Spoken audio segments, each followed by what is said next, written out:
Dang, isn't it so good that we're just more than a football player? Like, because like if I was just a football player, like my whole week would be ruined, my whole month would be ruined. Like,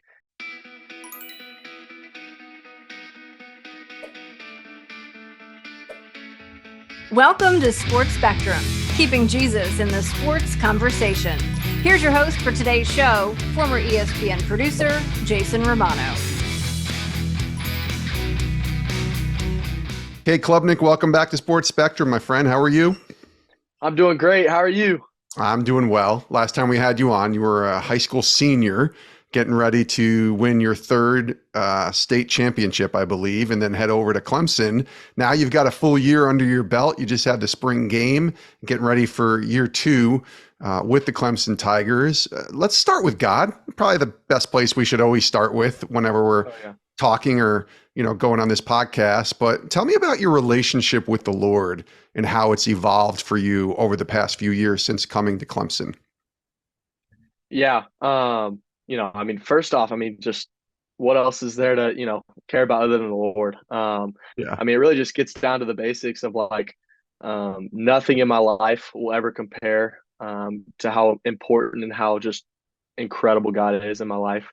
Um, I've been thankful to have great just great experiences in the game of football throughout my life so far, but not one of those have come close to the amazing things that God has done in my life. Whether it's winning a state championship or winning ACC championship or doing this or that, like I wouldn't trade one of those for a weekend trip with three of my best guy friends and or somebody come to the Lord and just somebody's eternity getting changed. Like I wouldn't change that for one ring or anything like that. Like that's just it doesn't even compare. So. What was the adjustment like just coming and you're away for the first time, you're 18 years old trying to figure out life, and you're obviously entrenched in football, but also you're a kid going away for the first time. What was that adjustment like?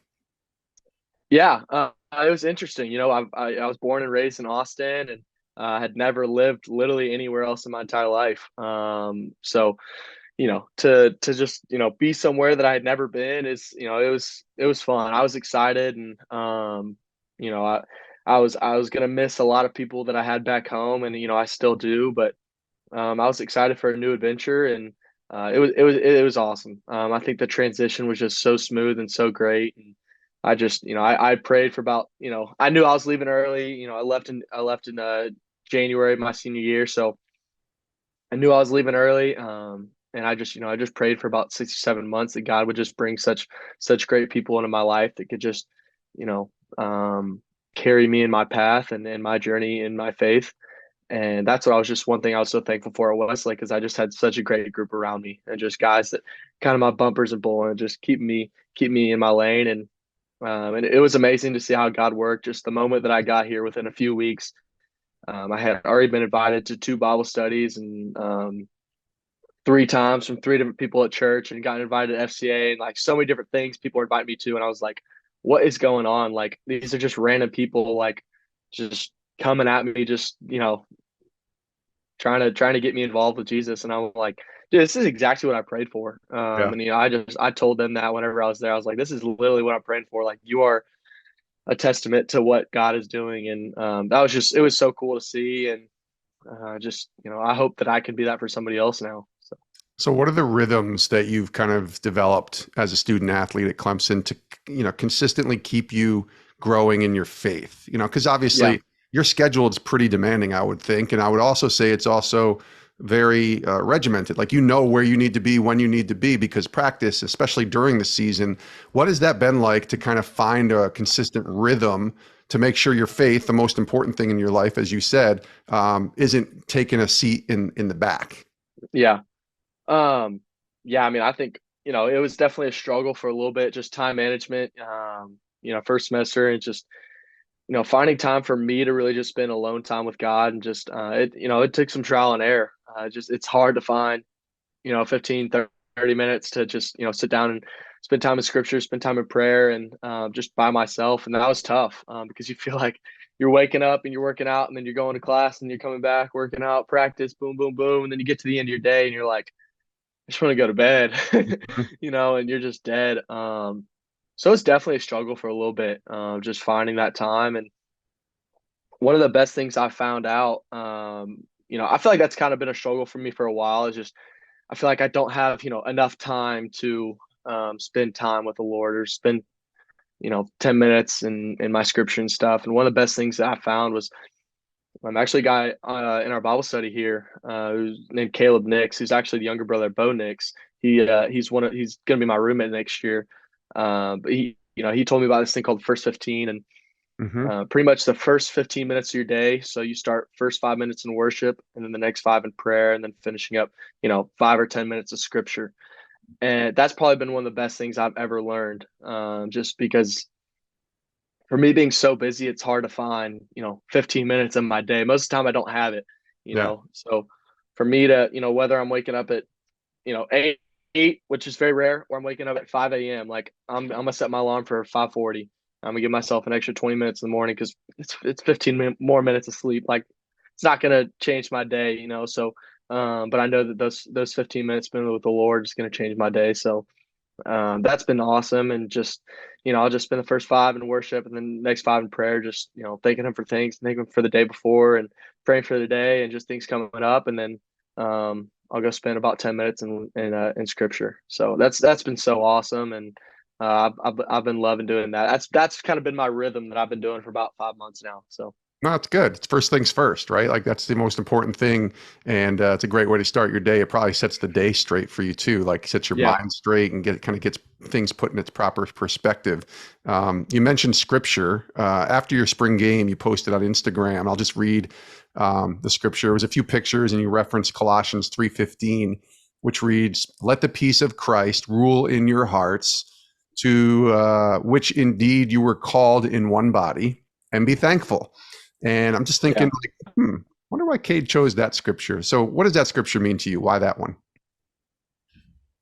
Yeah, one thing I've loved to do is, I think that, I've kind of built this.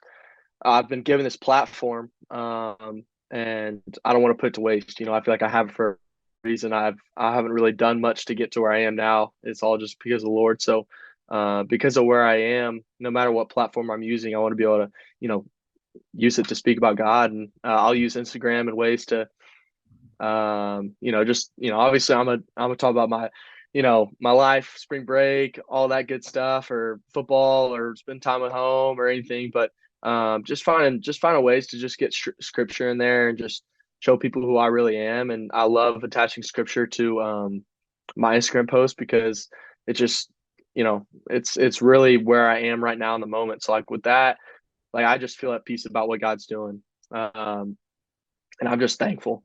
I got to spend like just over the past couple of weeks, especially before the spring game, like Coach Swinney had mentioned a guy that like just couldn't be able to play football anymore because of an injury he had when he's just done. Mhm. And it just kind of opens your eyes again. It doesn't make you want to take it for granted. I'm just thankful to even be able to play this game. And I mean, I think we had 50,000 people at a spring game, so like that's just like ridiculous. Like that's just like unheard of. So like I was just like thankful for that. Like people got to come out and watch a spring game, and it was so fun. And but just felt at peace about what God's doing, and just excited for this year, and just don't feel any pressure. I just feel like I get to go in this year, just have fun and just play. And it's been so fun.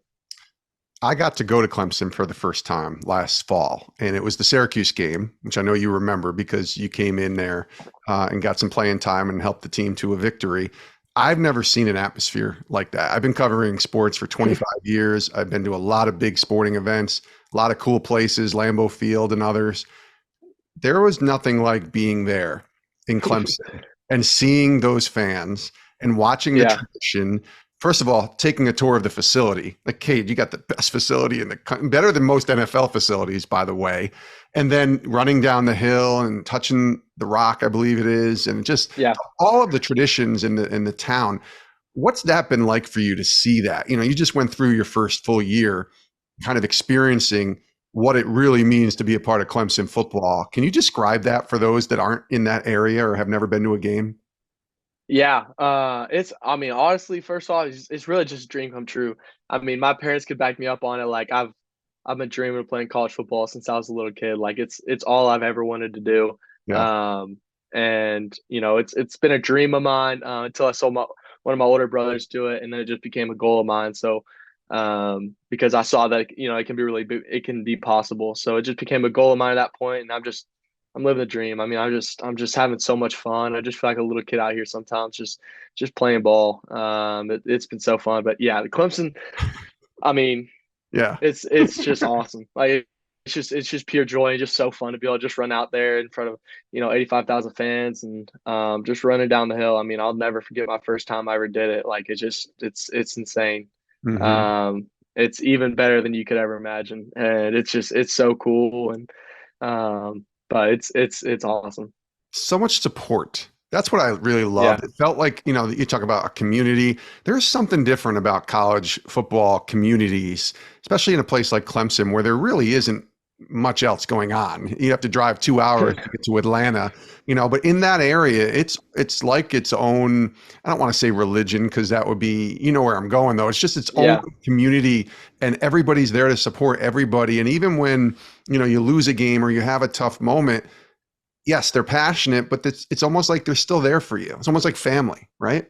yeah, 100%. And I mean, that really just starts with Coach Swinney. I think they've just since he's gotten here, it's just built around him, and he's the culture that he's built here is it's unreal. It's just it's truly just based on God first of all, Mhm. but I mean you won't walk through our Clemson football facility and meet somebody that just doesn't make you smile. Like that's just the truth. It's just I've literally since I've been here not found one person that I couldn't just sit down and have lunch with and not enjoyed it for an hour. Like it's awesome, and that's every single player and every single staff, every single coach, like literally everybody in that whole facility. It's a blessing to just. It's just I think that's really rare. I remember just being here my first semester and be like, I don't think like what we're doing here is normal, and it's cool.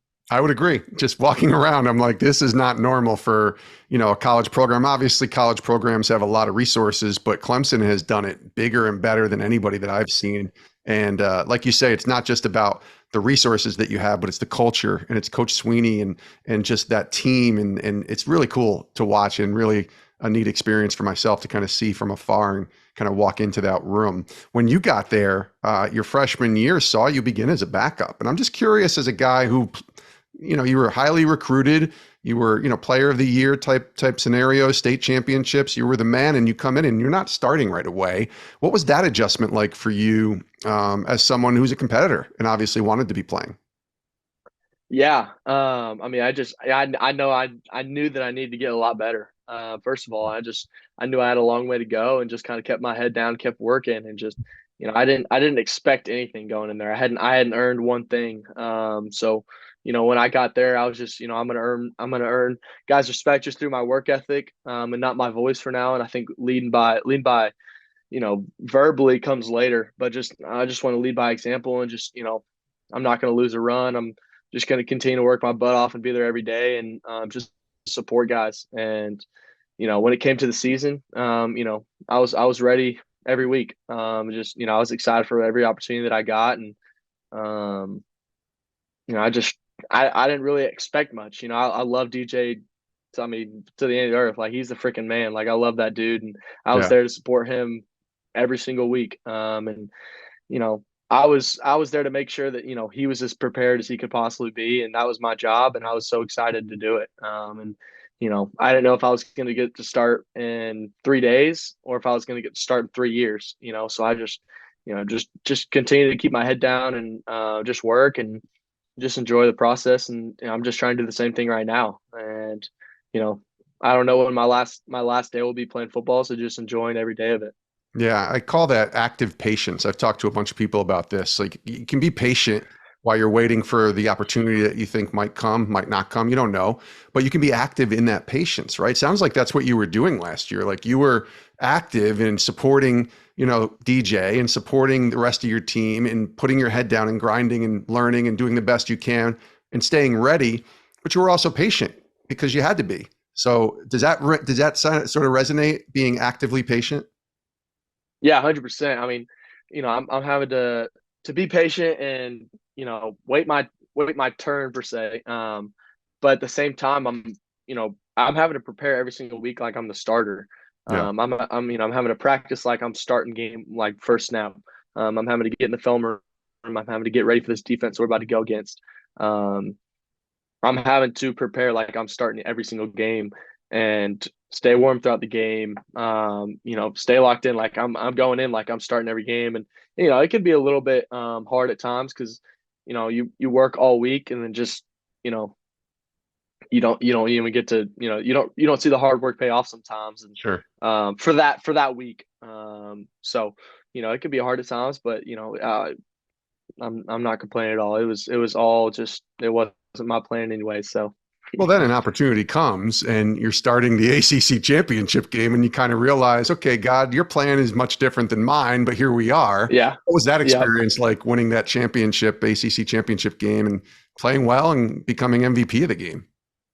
yeah. It was so fun. It was a blast, and it was so fun, and just it was a game I'll never forget. And I was just so happy that one of my brothers got to be there, and my parents got to be there, and Mm, they got to come on the field after, and that was awesome. It was so fun to be able to just have them there and just enjoy it with them. I saw a picture of my parents. Somebody took a picture of like my parents as I was giving like the post game speech, and they were just both sitting there with their eyes closed, just praying, and like that was just so cool to me, like just for them to be able to be there, and just so thankful for them, and just my brother being there, like that was just super cool because I've always looked up to him a ton, and went to all of his college games growing up, and it was, yeah. it was it was awesome. But it was just such a fun game. I mean, it was just awesome. I mean, Yeah, there's that's nowhere cool. else to describe it, but yeah, I love that it's just a start too. Like hopefully you'll have a lot more moments that you'll be able to look back yeah, on and say, that yeah, was the first of what were many fun yep, moments and memorable moments, in the career of Cade Klubnik. You mentioned Coach yep. Swinney a bunch of times. How you saw him in recruiting and you knew what he was about, and you went through that, and then you arrive and you see him in full coaching mode throughout the year, but you also see a man who is just consistent, right? He's consistent in his faith, he's consistent in how he handles his business. How has the faith of him and the way that he has carried himself inspired and encouraged you in your faith? Yeah. I mean, you kind of hit it dead on the nail right there. Coach Sweeney is the most consistent person I've ever met. He is, I hear stories about, you're getting recruited by this coach and you show up on day one of practice and you're like, who the heck is this guy? This is not who I talked to for, a year and a half in the recruiting process. And it's like, that is the exact same dude.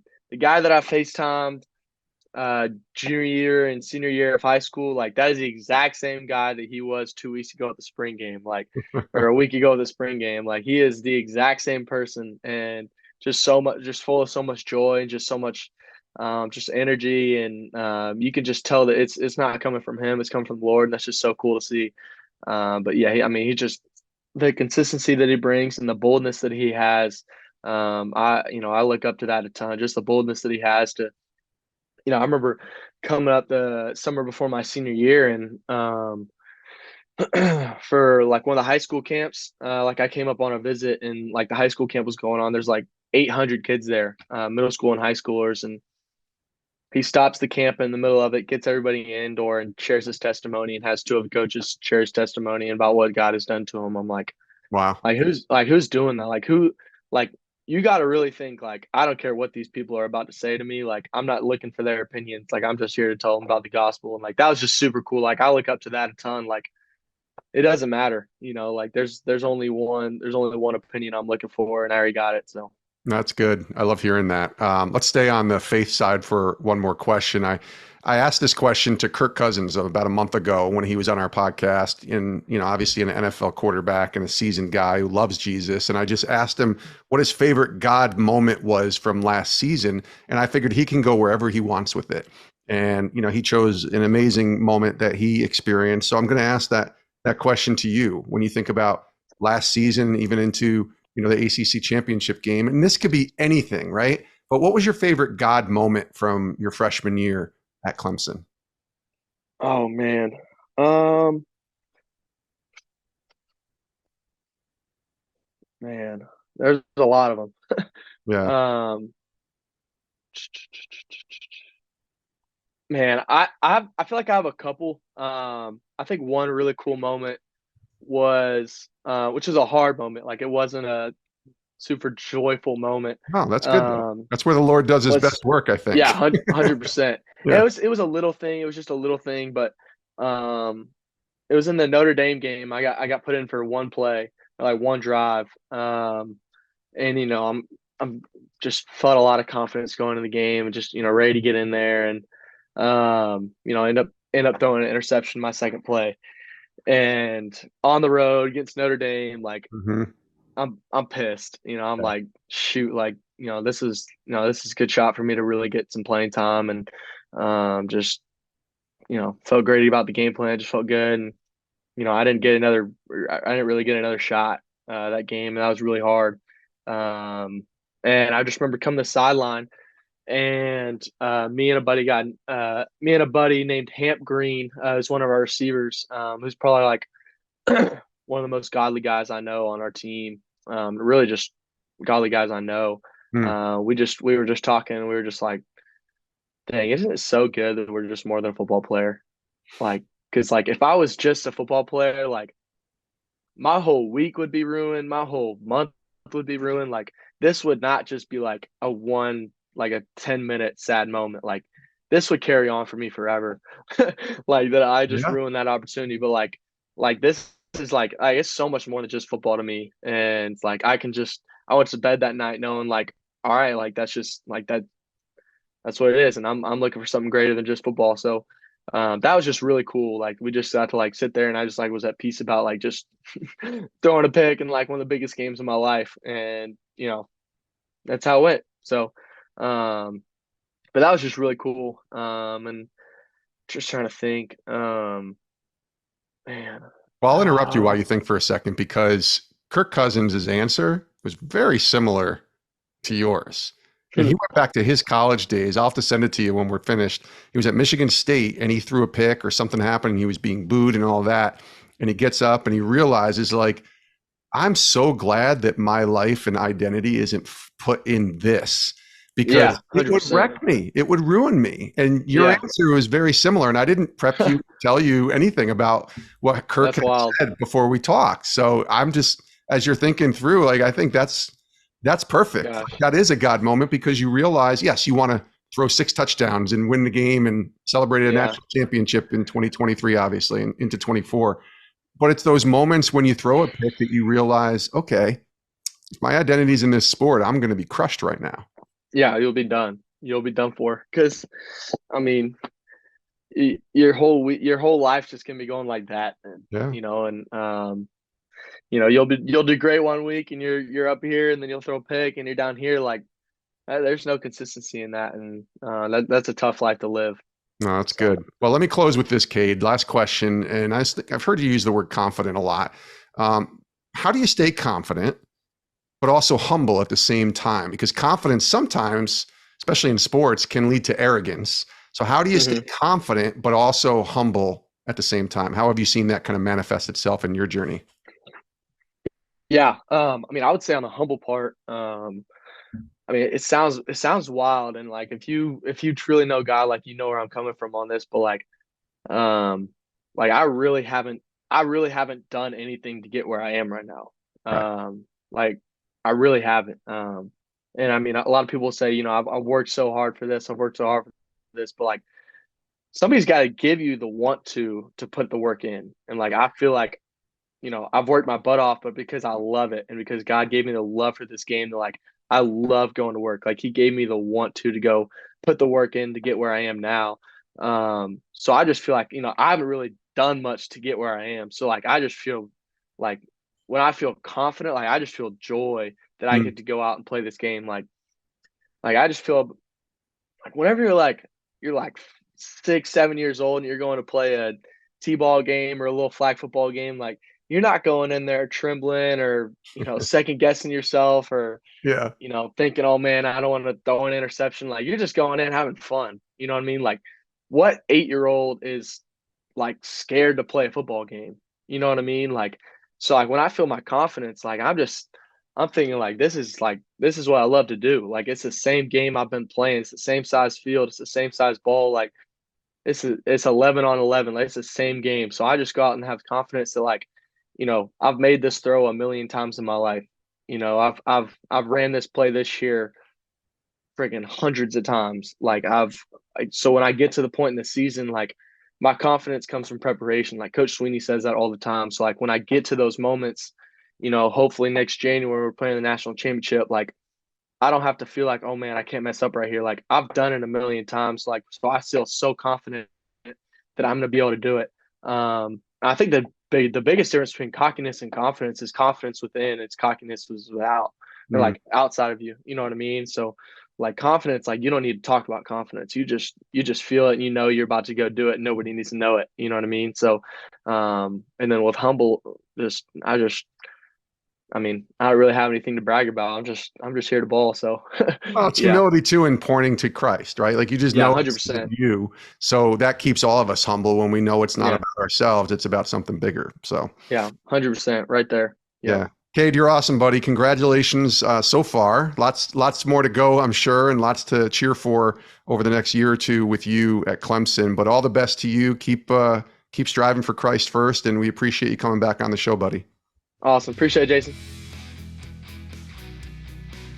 Thanks so much for watching today on Sports Spectrum. Make sure you click that subscribe button so you don't miss any other videos.